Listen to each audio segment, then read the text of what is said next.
اعوذ باللہ من الشیطان الرجیم بسم اللہ الرحمن الرحیم الحمدللہ. ہماری 255 آیات جو ہیں سورہ بقرہ کی وہ کمپلیٹ ہو چکی ہیں. جیسے کہ لاسٹ لیکچر میں ہم نے آیت الکرسی جو ہے اس کی فضیلت پڑھی، اس کے بارے میں جو اللہ تعالیٰ اپنا انٹروڈکشن اتنے خوبصورت طریقے سے، اتنی خوبصورت آیت ہے آیت الکرسی کی، اس کے بارے میں ہم نے پڑھا. اس کی ایک بہت ہی خوبصورت ایک حدیث تھی جو کہ میں کل کے لیکچر میں آپ کو سنانا چاہ رہی تھی، لیکن وہ جلدی میں لیکچر بنایا تو وہ میں آپ کو سنانا بھول گئی. بہت ہی خوبصورت حدیث ہے اس کے فضائل میں کہ ایک دفعہ ایسا ہوتا ہے کہ حضرت ابو ہریرہ سے یہ روایت ہے، اور یہ بخاری شریف کی حدیث ہے کہ نبی پاک صلی اللہ علیہ وآلہ وسلم جو ہے نا وہ رمضان المبارک کی جو زکوٰۃ تھی نا اس کی حفاظت کرنے کے لیے آپ نے حضرت ابو ہریرہ کو مقرر کیا کہ تم نے جو ہے وہ اس زکوٰۃ کی جو ہے وہ حفاظت کرنی ہے. تو آپ جب اس کی حفاظت کر رہے تھے تو آپ نے دیکھا کہ ایک شخص آیا اور اس نے جو وہاں پہ گلہ پڑا ہوا تھا، جو وہاں پہ چیزیں پڑی جو اس کو چرانا شروع کر دیا. تو جب اس نے چرانا شروع کیا تو آپ نے اس کو پکڑ لیا. تو آپ نے کہا کہ میں تمہیں نبی پاک صلی اللہ علیہ وآلہ وسلم کے پاس لے جاؤں گا. اور پھر جو ہے وہ جو شخص تھا نا اس نے اپنے آپ کو یہ کہہ کے چھڑوا لیا کہ میں بہت محتاج ہوں. جیسے کوئی بہت غریب ہوتا ہے اور وہ رونا روتا ہے کہ میں بہت غریب ہوں، اس لیے مجھے جو ہے نا وہ چوری کرنی پڑی، تو آپ مجھے معاف کر دیں، میں اگین ایسے نہیں کروں گا. تو آپ اس کو چھوڑ دیتے ہیں. اور اگلے دن جو ہے وہ نبی پاک صلی اللہ علیہ وآلہ وسلم جو ہے نا دیکھیں نبی پاک خود پوچھتے ہیں حضرت ابو ہریرہ سے کہ رات کا قیدی تمہارا کہاں گیا؟ تو آپ جو ہے وہ رسول اللہ سے عرض کرتے ہیں کہ یا رسول اللہ وہ اپنی محتاجی ظاہر کر رہا تھا تو پھر میں نے اسے چھوڑ دیا. تو نبی پاک صلی اللہ علیہ وسلم نے فرمایا وہ کوئی ضرورت مند نہیں تھا بلکہ وہ ایک جھوٹا انسان تھا، تو وہ دوبارہ چوری کرنے کے لیے ضرور آئے گا. ایسا ہی ہوا. حضرت ابو ہریرہ کو اتنا وہ یقین تھا نبی پاک کی بات پہ کہ آپ نے فرما دیا وہ آئے گا تو مست وہ آئے گا ضرور. تو آپ ویٹ کر رہے تھے اس انسان کے آنے کا. تو ایسا ہوا کہ وہ دوبارہ آیا اور اس نے دوبارہ سے چوری کرنا شروع کر دی. تو آپ نے جو ہے وہ دوبارہ سے اسے پکڑا اور دوبارہ سے اس نے وہ رونا شروع کر دیا کہ میرے گھر میں بیوی ہیں، بچے ہیں، میں سچ میں بہت مجبور ہوں اور مجھے ضرورت ہے، میں اس لیے کہہ رہی ہوں آپ مجھے اب بھی چھوڑ دیں، میں دوبارہ نہیں کروں گا ایسا. تو آپ نے جو ہے اس کو دوبارہ سے چھوڑ دیا. صبح پھر وہ جب نبی پاک صلی اللہ علیہ وآلہ وسلم کے پاس آپ گئے تو آپ نے عرض کیا وہاں گئے تو آپ صلی اللہ علیہ وآلہ وسلم نے فرمایا کہ ابو ہریرہ رات کا تمہارا چور کہاں گیا؟ تو آپ نے پھر عرض کی کہ یا رسول اللہ وہ پھر اپنی جو ہے نا وہ کر رہا تھا، اپنی محتاجی ظاہر کر رہا تھا، تو میں نے اسے چھوڑ دیا. اس کے دکھ کو مجھے لگا کہ وہ شاید سچ بول رہا ہو. تو آپ نے فرمایا کہ نہیں وہ جھوٹ بول رہا تھا، وہ پھر آئے گا. تو ایسا ہوا وہ تیسرے دن وہ دوبارہ سے وہ شخص آیا. تو پھر آپ حضرت ابو ہریرہ نے اسے پکڑا اور کہا کہ اب میں تمہیں ہرگز نہیں چھوڑوں گا، میں تمہیں نبی پاک صلی اللہ علیہ وآلہ وسلم کے پاس لے کر ہی جاؤں گا. تو وہ شخص کہنے لگا کہ تم مجھے چھوڑ دو، میں تمہیں کچھ کلمات ایسے سکھاتا ہوں کہ اگر وہ تم پڑھ لو گے نا تو اللہ تعالیٰ جو ہے نا وہ تم کو محفوظ رکھیں گے، تمہیں کسی بھی مصیبت سے محفوظ رکھیں گے، اپنی حفاظت میں اللہ تعالیٰ جو ہے وہ تمہیں رکھیں گے. پھر اس نے کیا کیا، اس نے آیت الکرسی کی جو آیت الکرسی کی آیت ہے نا وہ حضرت ابو ہریرہ کو پڑھ کے سنائی، اور اس نے کہا کہ جب آپ یہ پڑھیں گے تو اللہ تعالیٰ آپ کے اوپر اسپیشل محافظ مقرر کر دیں گے اور شیطان تمہارے پاس نہیں آ پائے گا. تو وہ آپ کہتے ہیں کہ یہ سن کے نا میں نے اس کو چھوڑ دیا کہ اگر اتنی بڑی مجھے مل رہی ہے اگر ان آیات سے تو آپ نے ان کو چھوڑ دیا. تو صبح نبی پاک صلی اللہ علیہ وسلم کی خدمت میں آپ دوبارہ حاضر ہوئے تو نبی پاک صلی اللہ علیہ وسلم نے دوبارہ پوچھا کہ وہ رات کا قیدی کہاں گیا؟ تو حضرت ابو ہریرہ نے عرض کی کہ وہ چند کلمات بتایا اس نے مجھے اور میں نے اسے چھوڑ دیا. تو حضور پاک نے فرمایا کہ بے شک وہ تو جھوٹا تھا لیکن اس نے یہ بات بالکل سچ کہی تھی، جو تمہیں اس نے آیات سکھا کر گئی ہیں، جو ان کی فضیلت بتائی ہے، یہ بالکل اس نے سچ کہا. اور پھر آپ نے فرمایا تمہیں پتہ تھا وہ شخص کون تھا؟ تو حضرت ابو ہریرہ کہتے ہیں نہیں مجھے تو نہیں پتہ تھا. تو آپ نے فرمایا کہ وہ شیطان تھا. اور یہ بخاری شریف کی حدیث ہے کہ اگر ہم جب بھی جو ہے وہ آیت الکرسی پڑھتے ہیں تو شیطان خود بخود دور ہو جاتا ہے. شیطان جو ہے وہ انسان کے قریب نہیں آ پاتا. تو میں نے لاسٹ لیکچر میں بھی آپ کو بتایا تھا اور اس لیکچر میں بھی بتا رہی ہوں کہ جب بھی آپ رات کو سونے لگے تو لازمی خود بھی اور اپنے گھر والوں کو بھی یہ لازمی کہیں کہ وہ آیت الکرسی پڑھ کے اپنے اوپر جو ہے وہ دم کر لیں. اور اس کے علاوہ ہر نماز کے بعد بھی آیت الکرسی جو ہے نا وہ لازمی پڑھا کریں، بہت فضائل ہیں اس کے. آج ہم اپنا لیکچر جو ہے وہ سٹارٹ کرتے ہیں 256 الحمدللہ آج ہم نے سٹارٹ کرنی ہے۔ اللہ تعالیٰ فرماتے ہیں لا نہیں اکراہ زبردستی، کس میں زبردستی نہیں ہے؟ فی الدین، دین میں، قد تبینہ بے شک جدا ہو گئی، الرشد ہدایت، من الغی یہ گمراہی سے۔ اب دیکھیں یہاں پہ جو ہے وہ اللہ تعالیٰ ہمیں بتا رہے ہیں کہ دین میں بالکل بھی جو ہے وہ زبردستی نہیں ہے۔ اللہ تعالیٰ نے ہمیں جو ہے وہ دو رستے، جو دو پاتھ ہیں وہ ہمیں کلیئرلی بتا دیے ہیں کہ دیکھو یہ رستہ ایسا ہے، اس کی طرف جاؤ گے تو تم یہاں جاؤ گے، یہ رستہ ایسا ہے اگر تم یہاں اس کو فالو کرو گے تو تمہیں یہ چیز ملے گا۔ ہر چیز تھرو انبیاء کرام، تھرو بکس کے حوالے سے ہر چیز ہم پہ کلیئر ہے، ہم پہ کچھ بھی پوشیدہ نہیں ہے کہ اگر ہم کس رستے پہ چلے تو ہمیں جنت ملے گی، یا ہم کس رستے پہ چلے تو ہمیں جو ہے وہ جہنم ملے گی۔ تو وہی اللہ تعالیٰ جو ہے ہمیں یہاں پہ بیان کر رہے ہیں کہ بالکل بھی زبردستی نہیں ہے۔ تمہارا دل کرتا ہے تم اسلام کو فالو کرو تو تم کرو، اگر تمہارا دل نہیں کرتا تو تم مت کرو، انجام تمہیں پتہ ہے کہ کیا ہوگا۔ تو وہی بات یہاں پہ بیان ہو رہی ہے۔ ایک روایات میں آتا ہے جب یہ آیت نازل ہوئی تھی کس مقصد کے لیے جو ہے نا یہ نازل ہوئی تھی، کہا جاتا ہے کہ ایک صحابی تھے، تو وہ صحابی جو تھے ان کے بیٹے جو تھے وہ 2 عیسائی تھے۔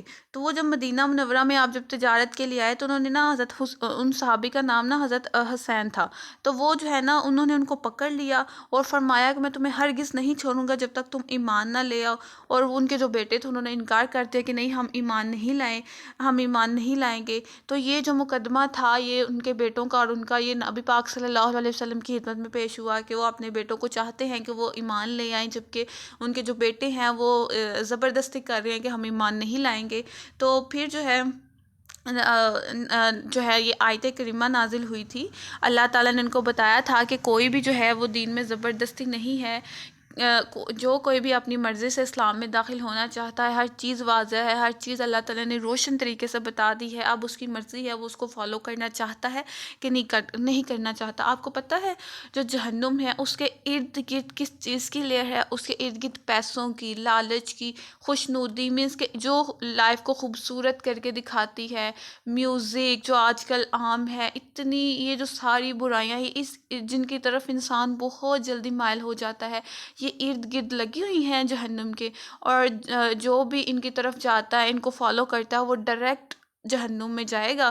اور جو جنت ہے، جنت کے ارد گرد جو ہے وہ امتحانات ہیں، جو ہے اللہ تعالیٰ کے غریبی ہو سکتی ہے، آزمائشیں ہو سکتی ہیں، دنیا میں طرح طرح کی مصیبتیں، اس کے ارد گرد نا یہ جال ہے۔ جب ہم اس کو پار کریں گے تو ہم جو ہے پھر ہی جنت میں جا سکیں۔ جب ہم اپنے امتحانات کو ہم کراس کریں گے، ہم اپنی پریشانیوں کو جو ہے ان کو برداشت کریں گے تو پھر ہم جنت میں جائیں گے۔ تو یہ جہنم اور جنت کے ارد گرد چیزیں لگی ہوئی ہیں جو کہ ہمیں ان کی طرف جو ہے وہ لے کے جائیں گے۔ تو ہم نے خود چوائس کرنی ہے، اپنی خود چوز کرنا ہے کہ ہم کس کی طرف جو ہے وہ جنت کی طرف جانا چاہتے ہیں، جہنم کی طرف۔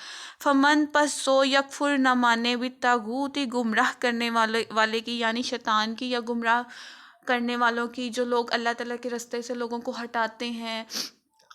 آپ کو بہت سے اس طرح کے کریکٹر ملیں گے اپنے ارد گرد سوسائٹی میں، جو کہ کچھ لوگ صحیح عمل میں بہت سی ایگزامپلز آپ کو پہلے بھی دے چکی ہوئی ہوں کہ ہم کوئی عمل نیک کر رہے ہو تو وہ کہتے ہیں کہ نہیں یہ تو کچھ زیادہ ہی مسلمان ہو گیا، اس طرح تو اتنی بھی سختی نہیں ہے اسلام میں، یا یہ ہے وہ اتنی وہ لوگ جو ہے اسلام سے کوشش کرتے ہیں کہ ہم لوگ ہٹ ہی جائیں۔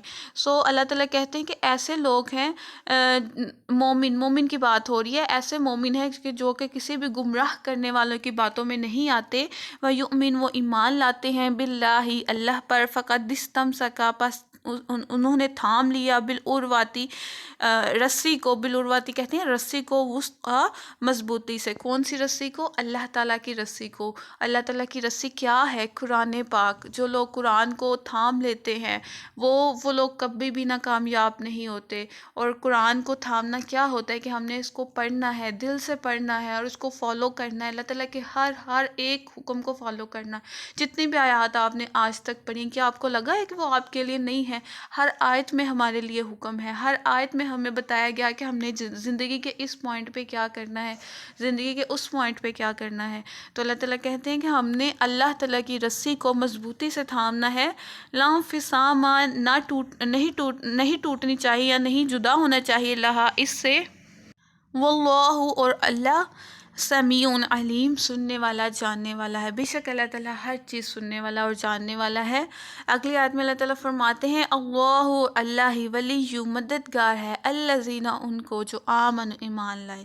کتنی خوبصورت بات ہے، کتنی خوبصورت یہ آیت ہے کہ اللہ ہی ان لوگوں ہم کوشش کرتے ہیں نا کہ ہمیں سب سے بیسٹ دوست ملے اور جن کا تو اللہ ہی دوست بن جائے، کتنی خوش قسمتی ہوگی ان کے لیے۔ اور کن کا اللہ دوست بنتا ہے؟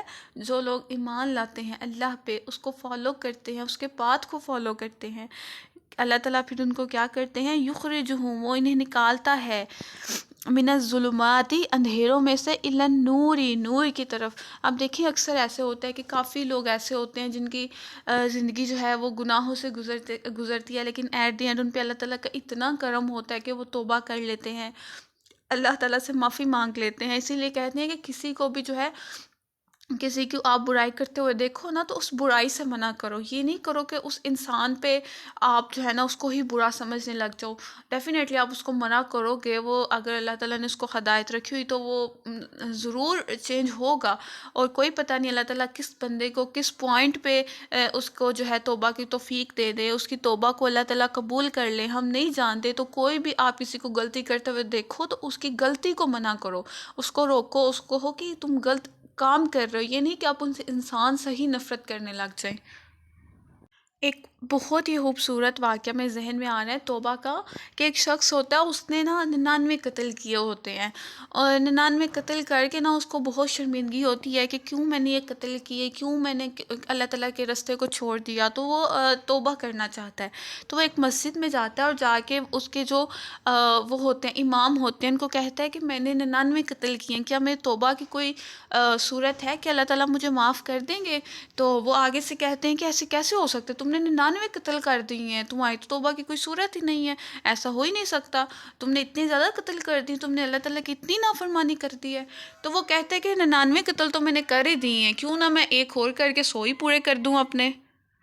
تو وہ کیا کرتا ہے، وہ جو امام مسجد ہوتے ہیں نا ان کو بھی وہ قتل کر دیتا ہے، اور کہتا ہے میں نے سینچری جو اپنی کمپلیٹ کر لی۔ جب وہ ان کو بھی قتل کر لیتا ہے، کچھ دن بعد اس کو دوبارہ سے وہ افسوس ہونا شروع ہوتا ہے، دوبارہ سے اس کے دل میں یہ خیال آتا ہے کہ میں اللہ تعالیٰ سے توبہ کروں۔ تو وہ دوبارہ ایک جو ہے نا وہ نیک انسان کے پاس جاتا ہے اور کہتا ہے کہ میں اللہ تعالیٰ سے توبہ کرنا چاہتا ہوں۔ تو آپ جو ہے وہ ان کو کہتے ہیں کہ فلانی جگہ پہ کچھ جو لوگ ہیں وہ اللہ تعالیٰ کی عبادت کرتے ہیں، تم ان میں شامل ہو جاؤ اور تم اللہ تعالیٰ کی عبادت کرو، اللہ تعالیٰ سے معافی مانگو، ہو سکتا ہے اللہ تعالیٰ تمہیں معاف کر دیں۔ تو وہ اپنا سارا سامان لیتا ہے اور وہ جو ہے وہ سفر پہ نکل جاتا ہے۔ اب وہ جب سفر پہ نکلتا ہے تو رستے میں اس کی ڈیتھ ہو جاتی ہے۔ اب وہاں پہ اچھے وہ جو جنت میں لے کے جانے والے فرشتے بھی آ جاتے ہیں اور دوزخ میں لے کے جانے والے فرشتے بھی آ جاتے ہیں۔ تو جو دوزخ والے ہیں وہ کہتے ہیں نہیں، اس نے تو 100 قتل کر دی ہیں، یہ تو ہمارے ساتھ ہی جائے گا۔ تو جو نیک والے جو جنت والے ہوتے ہیں وہ کہتے ہیں نہیں، اس نے ارادہ تو کیا تھا نا، اس نے توبہ کا ارادہ کیا تھا، تو یہ اسی راستے کی طرف جا رہا تھا، تو ہم اس کو جو ہے نا وہ لے کے جائیں گے۔ تو وہ ان میں وہ جو ہے وہ اسی دوران وہ جو ہے اللہ تعالیٰ کے پاس جاتے ہیں، فرشتے کہتے ہیں کہ اس بندے کا معاملہ ہم کیسے حل کریں؟ تو اللہ تعالیٰ پھر ان کو کہتے ہیں کہ وہ پیمائش راستے کی کرو، اگر اس نے ہاف سے زیادہ جو راستہ ہے وہ طے کر لیا ہے تو یہ جو ہے حقدار ہے جنت میں جانے کا، اگر اس کا راستہ کم ہے تو پھر جو ہے یہ جہنم میں جائے گا۔ تو وہ جب پیمائش کرتے ہیں تو وہ جو ہے وہ پیمائش جب نکلتی ہے تو وہ زیادہ نکلتی ہے، اس کو پھر جو جنت والے فرشتے ہوتے ہیں وہ اپنے ساتھ لے جاتے ہیں۔ اور یہی توفیق ہے اللہ تعالیٰ کی کہ زندگی میں اس نے پوری زندگی گناہ کیے، ایٹ دی اینڈ اس نے سوچا کہ میں توبہ کروں، دل سے اس نے سوچا تھا کہ میں توبہ کروں۔ جب اللہ تعالیٰ توفیق دیتے ہیں نا تو پھر اللہ تعالیٰ ضرور مدد کرتے ہیں۔ آپ بھی اللہ تعالیٰ سے یہی دعا کیا کریں کہ اللہ ہمیں جو ہے وہ ہمیشہ یہ توفیق دے کہ ہم ہدایت کے راستے پہ چلیں، آپ کے جو سیدھا آپ کی طرف راستہ ہمیں لے کے جائے، اسی راستے پہ ہمیں چلنے کی توفیق عطا فرمائے۔ آگے اللہ تعالیٰ فرماتے ہیں والذین، اور وہ لوگ جنہوں نے کفر کیا، اولیاءہم الطاغوت، تو ان کے ساتھی یا ان کا دوست شیطان ہے۔ طاغوت کو شیطان بھی کہتے ہیں، گمراہ کرنے والا بھی کہتے ہیں، کہ ان کے ساتھی جو ہیں وہ گمراہ کرنے والے ہیں۔ یخرجونہم، وہ انہیں نکالتے ہیں، من النور، روشنی سے، الی الظلمات، اندھیرے کی طرف۔ کتنی یہ ڈرانے والی بات ہے، آپ کو پتہ ہے یہ اگزامپل دے رہے ہیں اللہ کہ آپ کے دوست جو ہیں، آپ کس کو دوست رکھتے ہو یہ آپ پہ بہت میٹر کرتا ہے. آپ کی شناخت کیا ہے، لوگ موسٹلی آپ کے دوستوں سے دیکھ کے لگاتے ہیں اندازہ کہ اس کا دوست کیسا ہے، اس کا دوست اچھا ہے، کس کا آیا ہے، کس کا دوست برا ہے. تو یہاں بھی اللہ تعالیٰ دیکھے کہہ رہے ہیں کہ اگر جو جو نیک لوگ ہوتے ہیں ان کے دوست بھی کیا ہوتے ہیں، اچھے ہوتے ہیں، جو ان کو اندھیروں سے نکال کے نور کی طرف لے کے آتے ہیں، گناہوں سے نکال کے نیکیوں کی طرف لے کے آتے ہیں. لیکن جن لوگوں کے دوست خود ہی گمراہ ہوئے ہیں، جو خود ہی اسلام کو فالو نہیں کرتے، جو خود ہی اس دنیا میں گمراہی کے راستے پہ چل رہے ہیں، وہ آپ لوگوں کو کیا کریں گے؟ اگر آپ سیدھے راستے پہ چل بھی رہے ہوں گے نا تو آپ کو وہ جو ہے گمراہی کی طرف لے جائیں گے. تو سوچ سمجھ کے اپنے دوستوں کا انتخاب کیا کرے، اچھے دوست بنائیں، اپنے اچھے ایمانی ساتھی بنائیں. کوشش کریں کہ اگر آپ کا کوئی ایسا دوست ہے بھی تو اس کو نیکی کی طرف لے کر آئیں، اور اگر وہ نیکی کی طرف نہیں آ رہا، وہ مسلسل اپنے انہی گناہوں میں، انہی گمراہیوں میں ہے، تو آپ ان سے کنارہ کر لیں، کیونکہ بہت زیادہ افیکٹ ہوتا ہے دوستوں کا. میں آپ کو اپنا ایک ریئل واقعہ بتاتی ہوں. کچھ دن پہلے الحمدللہ اللہ تعالیٰ نے مجھے بہت اچھے دوستوں سے نوازا ہے. جتنا میں اللہ تعالیٰ کا شکر ادا کروں اتنا کم ہے کہ انہوں نے میری زندگی میں بہت اچھے لوگوں سے مجھے نوازا ہے. تو ہمارے کچھ ایگزامس تھے، لاسٹ ویک میں ایگزامس تھے ہمارے. سو ہمارے گھر سے جب ہم گھر سے لے کے ایگزام جہاں ہمارے ایگزام تھے وہاں جانے تک کا نا کافی تقریباً 2 گھنٹے کے قریب یا 1 hour and 30 minutes جو ہے نا وہ لگ جاتے ہیں وہاں پہنچنے میں. تو جب ہم گھر سے نکلتے تھے نا تو ہمارا اس ٹائم ظہر کی نماز کا ٹائم نہیں ہوتا تھا. تو ہم لوگ جب وہاں 1:30 پہ ہم لوگ پہنچتے تھے تو وہاں یہ رول تھا کہ آپ نے جیسے بھی ہے وہ 1:40 1:45 پہ نا آپ نے ایگزام ہال جہاں پہ ایگزام انہوں نے وہ رول نمبر سلپس آپ کی اٹیچ کر دی ہیں وہاں پہ آپ نے انٹر لازمی ہو جانا ہے 1:45 1:40 تک. تو یہ ان کا جو ہے وہ رول تھا. تو اب ہم وہاں 1:30 تک اس اسکول میں جو ہے وہاں پہنچتے تھے جہاں پہ ہمارا جو ہے وہ ایگزام تھے، سینٹر بنا تھا. اب میری فرینڈ ہے الحمدللہ، آئی ایم بلیسڈ. اب وہ کہتی ہیں کہ اگر اس ٹائم ہماری ظہر کی نماز کا جو ہے نا وہ ٹائم گزر رہا تھا، کیونکہ اگر ہم ایگزام میں بیٹھ جاتے تو پھر ہم نے 5 بجے جو ہے وہ فری ہونا ہوتا تھا. 5 بجے اگر ہم فری ہوتے ہیں تو پھر ہماری ظہر کی نماز جو ہے وہ قضا ہو جاتی تھی. اب جائے نماز ہم لوگ گھر سے ساتھ لے کے گئے ہوئے تھے، لیکن وہاں پہ جو ہے پھر اس طرح کا وہاں پہ ماحول نہیں تھا کہ وہاں اس ٹائم پہ ہم پڑھ سکتے. ساتھ ہی مسجد تھی، وہ میرا ہاتھ اگر لٹرلی اگر میں اکیلی ہوتی اس ٹائم پہ تو مجھے اپنا پتہ ہے کہ میں اس ٹائم پہ ایگزام ہال میں چلی جاتی، کیونکہ ایک پریشر ہوتا ہے اس ٹائم پہ ایگزام، پتہ نہیں وہ آنے انٹر دیں گے نہیں ہوں گے. آپ ایک ساتھ ہو جو آپ کو موٹیویٹ کر سکے تو آپ کچھ بھی کر سکتے ہو. اس نے میرا ہینڈ پکڑ کہتی ہے نہیں نہیں ہم جو بھی ہیں ہم پہلے نماز ادا کریں گے، پھر جو ہے ہم ایگزام ہال میں جائیں گے، دیکھی جائے گی، اللہ تعالیٰ ہمارے لیے بہتر کریں گے. تو ہم لوگ جلدی سے جو ہے وہ مسجد میں گئے، ہم لوگوں نے وضو کیا اور نماز ادا کی، اور پھر جو ہے واپس ہم جلدی سے جب ایگزام ہال میں آئے تو الحمدللہ ابھی کافی انہوں نے مارجن دے دیا تھا 2 بجے تک کا کہ چلو ٹھیک ہے آپ سب بچوں کو کہ چلو آپ 2 بجے تک جو ہے نا آ جائیں آرام سے ایزی سے، 2 بجے تک آپ لازمی انٹر ہو جائیں. ہمارے جانے کے بعد کافی لوگ جو ہے وہ انٹر ہوئے تھے الحمدللہ. اور ایسے ہی پھر عصر کی نماز، کیونکہ پھر ہمیں گھر جاتے ہوئے جو ہے وہ 1.5 سے 2 گھنٹے لگ جاتے ہیں واپسی پہ، وہ بھی نماز قضا ہوتی ہے. تو وہ اس نے اتنی وہاں پہ لڑکے تھے، مینس کہ کافی پورا اسکول تھا، اس میں سارے لڑکیاں لڑکے سارے باہر کو نکلے ہوئے، اور کہتی ہے جو مرضی ہو جائے ہم نے اپنی نماز قضا نہیں کرنی.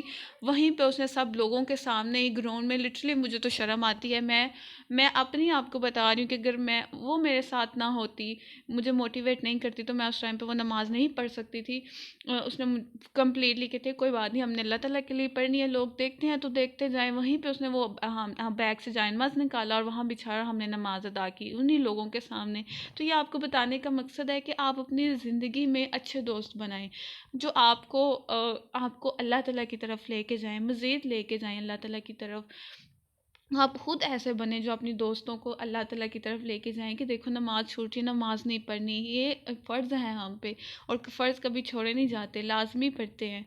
تو وہی اللہ تعالیٰ یہاں پہ ہمیں بتاتے ہیں کہ کبھی بھی جو ہے وہ آپ گمراہ آپ اپنے دوستوں کا جو ہے وہ اپنے ساتھی جو ہے آپ کے ان کو سوچ سمجھ کے رکھنا ہے، کیونکہ وہی آپ کی پہچان کا سبب بنتے ہیں۔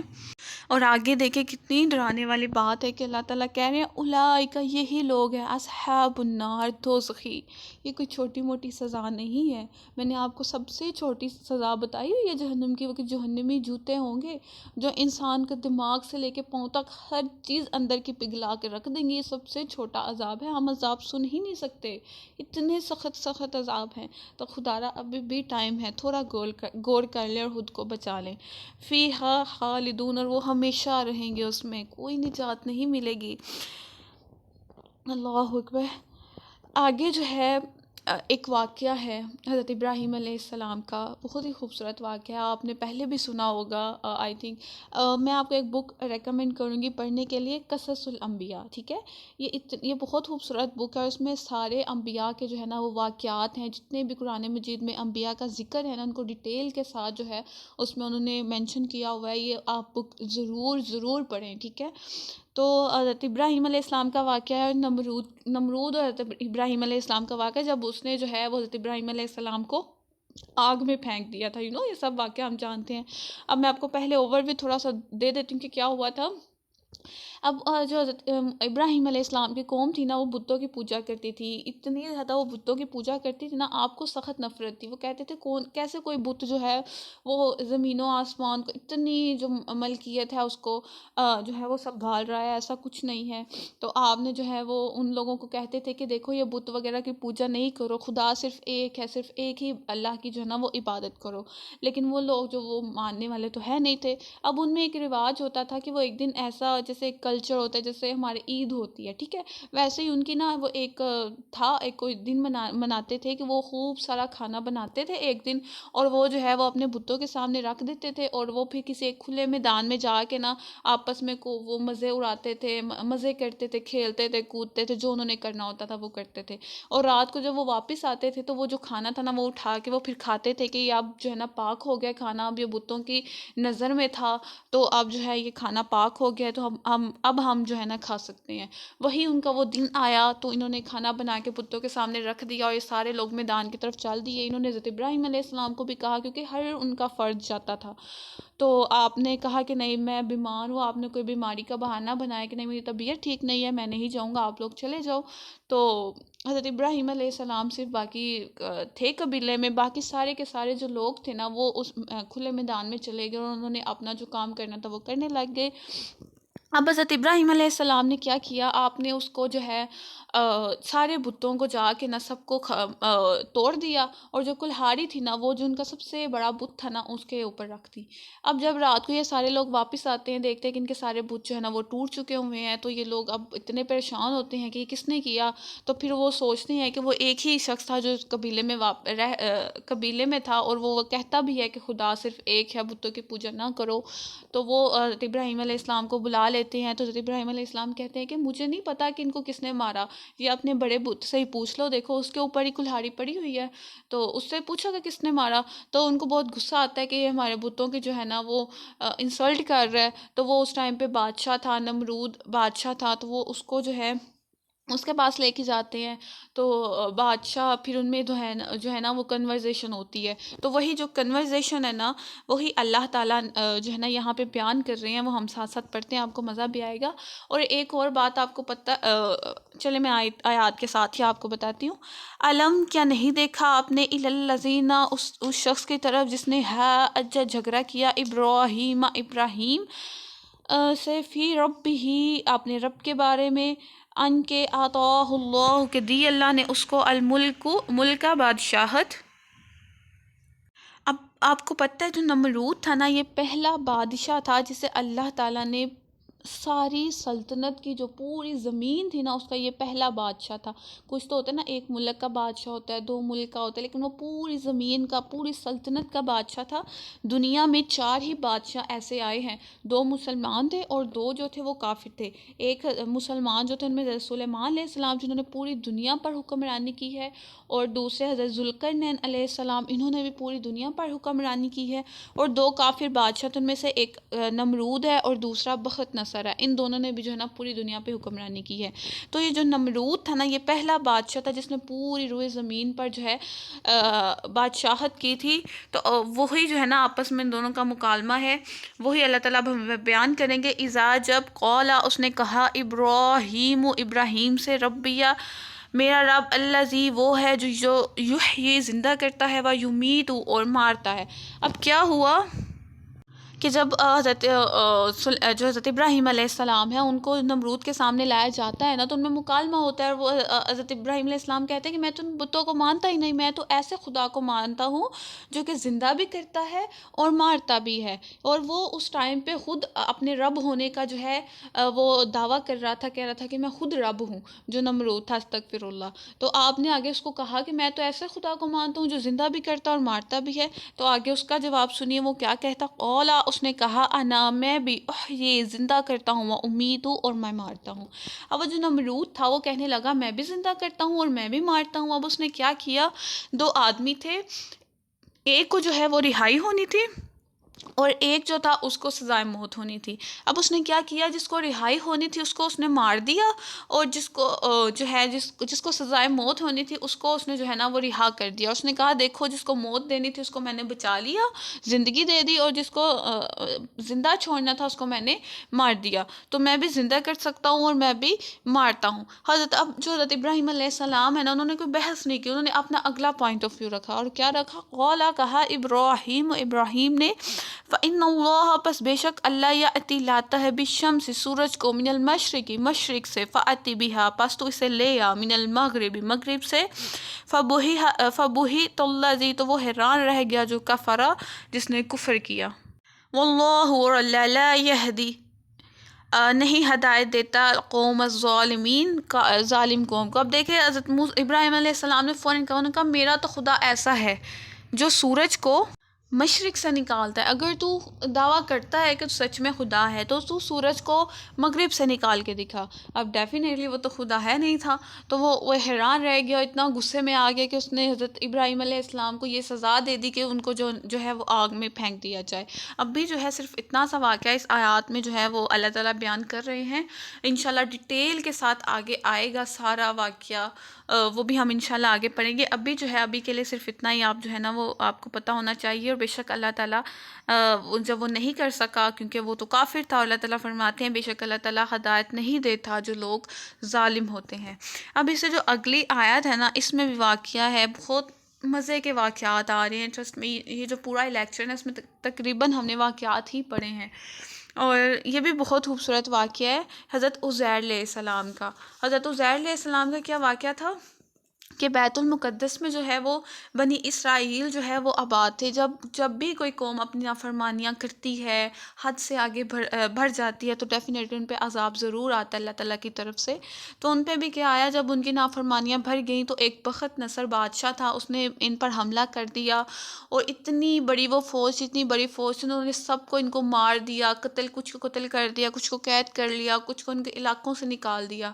تو ان کی جو سرزمین تھی نا بالکل اس کو جو ہے نا انہوں نے تباہ کر دیا۔ تو جب حضرت عزیر علیہ السلام کا گزر ان زمینوں سے گزر ہوا تو آپ نے دیکھا کہ وہ مکمل طور پہ بنجر ہو چکی ہیں، تو وہ دیکھ کے کہنے لگے کہ یہ وہی زمین ہے جہاں پہ اتنی قوم آباد تھی اور بنجر ہو چکی ہے۔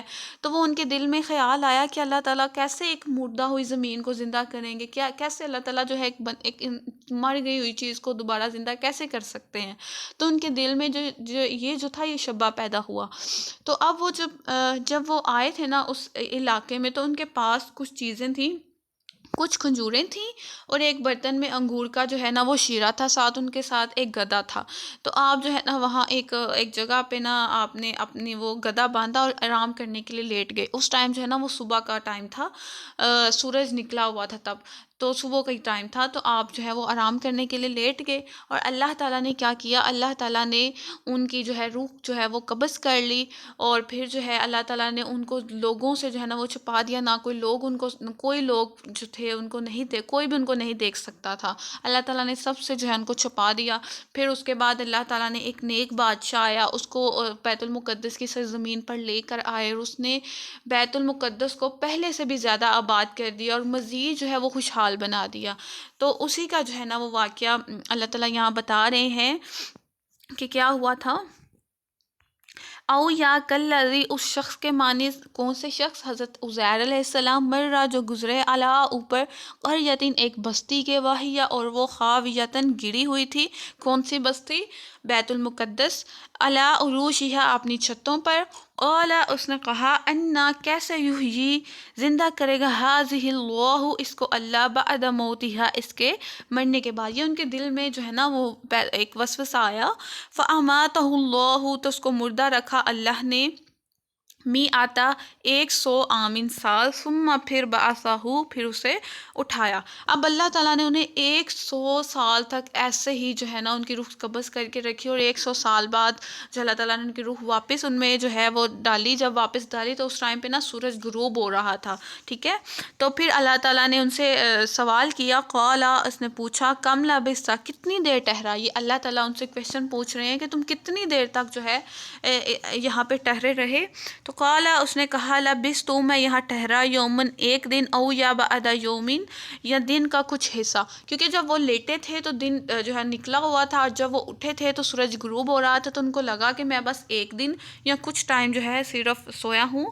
تو قال اللہ نے آگے سے کیا کہا، بل لبثت بلکہ تو ٹھہرا، میعۃ عامٍ 100 سال، فانظر پس تو دیکھ، الی طعامک اپنے کھانے کی طرف، و شرابک اور اپنے پینے کی طرف، لم یتسنہ وہ نہیں سڑ گیا، مینس کہ 100 سال جو تھے گزرنے کے بعد بھی جو ان کی کھجوریں تھیں اور جو انگور کا شیرہ تھا وہ بالکل ویسے کا ویسا بھی تھا، نہ کوئی اسمیل تھی نہ کوئی چیز تھی، بالکل وہ اپنی اصلی حالت میں تھے۔ یہ اللہ تعالیٰ کا بہت بڑا معجزہ تھا۔ یہ اللہ تعالیٰ صرف ان کو یہ دکھانے کے لیے کہ اللہ تعالیٰ ہر چیز پر قادر ہے۔ اللہ تعالیٰ جو جس نے پہلی دفعہ تم لوگوں کو بنایا، اس کے لیے دوبارہ آسان ہے کہ تمہیں دوبارہ مردہ کر کے دوبارہ زندہ کرے۔ تو پھر اللہ تعالیٰ آگے کہتے ہیں، وانظر اور دیکھ، الی حمارک اپنے گدھے کی طرف، ولنجعلک ہم تجھے بنائیں گے، آیۃ للناس ایک نشانی لوگوں کی طرف، وانظر اور دیکھ، الی العظام ہڈیوں کی طرف، کیف کیسے، ننشزھا ہم انہیں جوڑتے ہیں، ثم پھر نکسوھا ہم اسے پہناتے ہیں، لحما گوشت۔ اب دیکھیں اللہ تعالیٰ نے دونوں نشانیاں دکھائیں، ایک ان کے کھانے کا اور پینے کا سامان بالکل ٹھیک تھا، لیکن جو ان کا گدھا تھا نا وہ بالکل سڑ گیا تھا، وہ اس کی ہڈیاں جو تھی وہ علیحدہ علیحدہ ہو گئی تھی، بالکل وہ ختم ہو چکا تھا، اس کی صرف کچھ ہڈیاں جو تھیں وہ نظر آ رہی تھی، باقی اس کا کمپلیٹ ہر چیز سڑ گئی تھی، جل گئی تھی، 100 سال کا ایفیکٹ اس پہ ہوا تھا۔ تو اللہ تعالیٰ نے پھر حضرت عزیر علیہ السلام کو جو ہے ان کی آنکھوں کے سامنے ہی ان کا جو گدھا تھا وہ بالکل ٹھیک طریقے سے ہو گیا، اس کے اوپر گوشت، ہڈیاں جڑی، پھر اس کے اوپر گوشت چڑھا، وہ بالکل صحیح ہو کے کھڑا ہو گیا۔ یہ بھی اللہ تعالیٰ کی دوسری بڑی نشانی تھی کہ اللہ تعالیٰ نے ان کو دکھایا کہ کیسے اللہ تعالیٰ ایک مردہ کو دوبارہ زندہ کرتے ہیں۔ فلما پھر جب تبینہ واضح ہو گیا، لہو اس پر، قال کہا، اعلم میں جان گیا، ان اللہ کہ بے شک اللہ علی کل شیء قدیر بے شک اللہ تعالیٰ ہر چیز پر قادر ہے۔